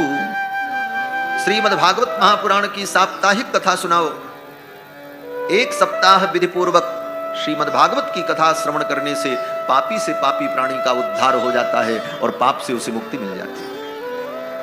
तब तो श्री गोकर्ण जी महाराज ने आयोजन किया और आषाढ़ के महीने में, आषाढ़ के शुक्ल पक्ष की नवमी से लेकर के गुरु पूर्णिमा पर्यंत 7 दिनों तक भागवत की कथा सुनाई। वो धुंधकारी प्रेत आया और एक मंडप में बांस था, उसी बांस में बैठकर, उसी खंभे में बैठकर वो कथा सुना 7 दिनों तक। 7 दिनों तक धुंधकारी ने कथा सुनी और वो प्रेत योनि से मुक्त हो गए, उसके सारे पाप नष्ट हो गए। कभी कभी कथाओं में मैं कहता हूं, धुंधकारी अपना उद्धार करना चाहता था, इसलिए उसका उद्धार हो। जब तक हम स्वयं अपना कल्याण नहीं चाहेंगे तब तक हमारा कल्याण कोई नहीं कर सकता। धुंधकारी अपना कल्याण चाहता था, इसलिए वो बांस में बैठ करके कथा सुन लिया और मुक्त हो गए। हम आप बिस्तर पे बैठ के कथा नहीं सुन पा रहे। सोफा लगा दो, गद्दी लगा दो, कूलर लगाओ, पंखे लगाओ, इतनी सुविधा दो, उसके बाद व्यक्ति कथा सुनने को तैयार नहीं है। और धुंधकारी एक बांस में बैठकर कथा सुन और मुक्त हो गए। और जब मुक्त हुआ महाराज, 7वें दिन धुंधकारी को दिव्य स्वरूप की प्राप्ति हुई। दिव्य रूप धरो जातस तुलसी दाम मंडितः, सुंदर हरी हरी तुलसी की माला पहने हुए, पीतवासा घन श्यामो, सुंदर पीतांबर धारण किए हुए, श्याम वर्ण, मुकुटी कुंडलान्वितः, मस्तक पर मुकुट, कानों में कुंडल, दिव्य देवता का स्वरूप धारण किए हुए चतुर्भुज रूप में धुंधकारी प्रकट हुआ और अपने भाई गोकर्ण जी को प्रणाम किया। ननाम भ्रातरम सद्यो गोकर्णमृति चाब्रवीत। गोकर्ण जी को प्रणाम किया और धुंधकारी ने कहा, भैया त्वया हम मोचितो, तुमने हमें मुक्त कर दिया, कथा सुना करके मेरा कल्याण कर दिया। आज मैं मुक्त होकर के जा रहा हूं, मेरे सारे पाप नष्ट हो गए। धुंधकारी स्वयं ने बताने लगा। धुंधकारी ने कहा, धन्या भागवती वार्ता, ये भागवत की कथा कितनी धन्य है। प्रेत पीड़ा विनाशिनी, ये तो प्रेत पीड़ा का भी नाश कर देती है। सप्ताह श्रवण मात्र से मुझे समस्त पापों से मुक्ति मिल गई और मैं भगवान के धाम जा रहा हूं। धुंधकारी ने कहा, हे प्राणियों, भागवत की महिमा सुनो। अब धुंधकारी महिमा बता रहा भागवत की, क्योंकि वो तो अनुभव कर चुका है और अनुभव करके कोई कहता है तो वो बात अधिक प्रामाणिक होती है। सुनी सुनाई तो सभी कहते हैं, धुंधकारी अपना अनुभव बोल रहा है। धुंधकारी कहता है, हे प्राणियों, कंपन्ते सर्व पापानि सप्ताह श्रवणे स्थितः। भागवत की कथा सुनने के लिए जो संकल्प करके बैठ जाए तो उसके जितने पाप हैं वो सब कांपने लगते हैं। शरीर के सारे पाप कांपने लगते हैं। क्यों? बोले वो पाप आपस में बात करने लगते हैं। जो कथा सुनने बैठ गया, कथा मंडप में आकर के बैठ गया, उसके पाप जितने थे वो वहीं दरवाजे पर रुक गए, भीतर नहीं आए और वहीं आपस में वार्ता कर रहे हैं। बोले क्या वार्ता कर रहे हैं? बोले आपस में वो सब पाप चर्चा करते हैं। अस्माकं प्रलयम सद्यः कथा चेयम करिष्यति, ये कथा तो हमारा सर्वनाश कर देगी, ये कथा तो मेरा सर्वनाश करने के लिए आई है। वे पाप आपस में ऐसी चर्चा करते हैं। कौन से पाप? बोले आर्द्रम शुष्कम लघु स्थूलम, नए पाप, पुराने पाप, छोटे पाप, बड़े पाप, वांग मन कर्म अभिकृतम, वाणी मन और कर्म से किए गए सारे पाप कथा श्रवण मात्र से नष्ट हो जाते हैं। बंधुओं, भगवान की इस कथा की अद्भुत महिमा है। धुंधकारी ने भगवान की कथा की महिमा का वर्णन किया और फिर दिव्य विमान में बैठकर धुंधकारी भगवान के धाम को चला गया। इस कथा को सुनकर के धुंधकारी को प्रेत योनि से मुक्ति की प्राप्ति हो गई। गोकर्ण जी महाराज बड़े प्रसन्न हुए। फिर तो गोकर्ण जी के गांव के जितने लोग थे उन लोगों ने कहा, कथा तो हमने भी सुनी, हमारे लिए विमान नहीं आया? तो गोकर्ण जी ने धुंधकारी के लिए जो विमान आया था, उस विमान में बैठ करके धुंधकारी जब जाने लगा तो गोकर्ण जी ने कहा, अरे भाई सुनो सुनो, उस विमान में बैठे हुए भगवान के जो पार्षद थे, उन पार्षदों से गोकर्ण जी ने पूछा कि कथा तो सबने सुनी, लेकिन आप एक ही विमान लेकर के क्यों आए? सबके लिए विमान लेकर के आना चाहिए था। आनीतानि विमानानि न तेषां युगपत् कुतः अत्रैव बहवः सन्ति श्रोतारो मम निर्मलाः। गोकर्ण जी ने कहा, ये मेरे इतने श्रोता, इन श्रोताओं के लिए आप विमान लेकर के नहीं आए, केवल धुंधकारी के लिए विमान लेकर के आए। तो भगवान के पार्षदों ने उत्तर दिया, श्रवणस्य विभेदेन फल भेदोत्र संस्थितः। श्रवण के भेद से फल का भेद हुआ। श्रवण भेद क्या है? भगवान के पार्षदों ने कहा, देखो कथा तो सबने सुनी, श्रवणम तो कृतम सर्वैहि न तथा मननम कृतम। कथा तो सबने सुनी, लेकिन जितना मनन धुंधकारी ने किया उतना मनन किसी ने नहीं किया, इसलिए फल का भेद हो गया। धुंधकारी क्या करता था? बोले बाकी लोग तो कथा सुनते थे, लेकिन कथा जब समाप्त हो जाती थी, प्रातःकालीन सत्र में 9 बजे से 12 बजे तक कथा हुई, और 12 बजे कथा जब समाप्त भई तो श्रोता लोग जल्दी जल्दी उठे और अपने अपने घर भागे, और रास्ते में जाते समय सब चर्चा कर रहे थे, जल्दी चलो अभी घर का काम करना है, कुछ भोजन वोजन बना लें। क्यों? बोले 3 बजे से फिर कथा शुरू हो जाएगी। और घर में गए, जल्दी जल्दी ये काम वो काम सब काम किया, और फिर कथा सुनने आए। और फिर कथा सुन करके 3 घंटे बाद सायंकालीन सत्र सुन करके जब जाने लगे तो सब फिर वही रास्ते में चर्चा करते जाते, देखो सुबह का काम बाकी रह गया था, अभी तो ये करना, अभी तो वो करना। और फिर जाकर के भोजन करके थक करके सो जाते, सवेरे फिर कथा में चले आते। कथा तो सब सुनते, लेकिन कथा का मनन और कथा में डूबना ये उनसे नहीं हुआ। और धुंधकारी क्या करता था? बोले धुंधकारी को तो कोई काम था नहीं, न उसकी गृहस्थी थी, न उसका कोई घर था, न उसको कोई काम था। जब गोकर्ण जी महाराज कथा सुना करके चले जाते तो बेचारा उसी बांस में बैठा रहता था, कहीं नहीं जाता था, प्रतीक्षा करता था, देखता रहता था। ये व्यास गद्दी सूनी हो गई, गुरुजी चले गए विश्राम करने, अब 3 घंटे बाद आएंगे, फिर उनका दर्शन होगा। कितनी अच्छी बात सुनाई थी, कृष्ण की महिमा सुनाई, कृष्ण कैसे प्रकट हुए, भगवान कृष्ण की दिव्य झांकी क्या है, जो जो सुनाया गोकर्ण जी ने उस सब का वो चिंतन करता था। और चिंतन करके उसे आनंद होता, कभी रोमांच होता, कभी आंखों से अश्रुपात होता, कभी वाणी अवरुद्ध हो जाती, कभी खिलखिलाने लगता, कभी रोने लगता, कभी हंसने लगता। वाग गदगदा द्रवते यस्य चित्तम रुदंत भीक्षणम हसति क्वचिच्च विलज्जोद्गायत नृत्यते च मद भक्ति युक्ता भुवनम पुनाति। जो भक्त का स्वरूप है, अब तो वो इसी भाव में रहता। और फिर जब 3 बजे से फिर व्यास जी आते बैठते, फिर कथा सुनता। कथा सुना करके जब गोकर्ण जी चले जाते तो पूरी रात उसे नींद नहीं आती, भगवान की लीलाओं का चिंतन करता, कब सवेरा होगा, कब व्यासपीठ पर गुरुदेव फिर विराजमान होंगे, फिर उनकी मधुर वाणी मुझे सुनने को मिलेगी। इसी तरह अहरनिश 7 दिनों तक कथा को ही पीता रहा, कथा को ही जीता रहा, कथा को ही सुनता रहा, और कथा में ही सोता रहा, कथा में ही जागता रहा। उसका जीवन कथामय हो गया 7 दिनों में। और उसका परिणाम, बोले उसका परिणाम यही हुआ कि 7वें दिन धुंधकारी के लिए दिव्य विमान प्रकट हो गए, और विमान में बैठ करके धुंधकारी भगवान के धाम को। उन भगवान के भक्तों ने, पार्षदों ने कहा कथा तो सबने सुनी, लेकिन धुंधकारी ने जिस भाव से सुना उस भाव से सबने सुना, सबने नहीं सुना। सब ऐसे ही सुनते तो सबको वही फल मिलता। अब तो जितने लोग थे वो सब द्वापर युग था महाराज, लोगों में दृढ़ता थी। सब लोगों ने कहा महाराज हमसे गलती हो गई, हम इस कथा की महिमा को समझ नहीं पाए, इसकी इतनी दिव्य महिमा है। अब तो 7 दिन बीत गए, अब हम क्या करें? ऐसा करो महाराज, एक बार फिर से आप कथा सुनाओ। फिर कथा शुरू हो गई। 7 दिन की कथा पूरी हुई, तब तक दूसरी सप्ताह फिर शुरू हो गई। 14 दिन की कथा हो गई लगातार, और गोकर्ण जी ने सुनाया। वही कथा यहां भी हो रही है, 15 दिन हो गई, चिंता मत करो। एक सप्ताह पूरा होगा, दूसरे सप्ताह में भी यही कथा चलेगी, भगवान की तो कथा। लगे हाथ दूसरा सप्ताह प्रारंभ हुआ, और दूसरे सप्ताह में सभी श्रोताओं ने दत्त चित्त होकर के कथा सुनी। सब काम छोड़ दिया, कथा ही कथा। श्रोता वक्ता दोनों कथा में डूब गए। और परिणाम क्या हुआ? बोले जब कथा समाप्त हुई, श्रावण का महीना था, सबके लिए विमान आया। सूत जी कहते हैं कि गोकर्ण जी महाराज और उनके गांव के जितने लोग थे सब लोग विमान में बैठे और भगवान कृष्ण उन सब को लेकर के गोलोक चले गए। किस प्रकार से?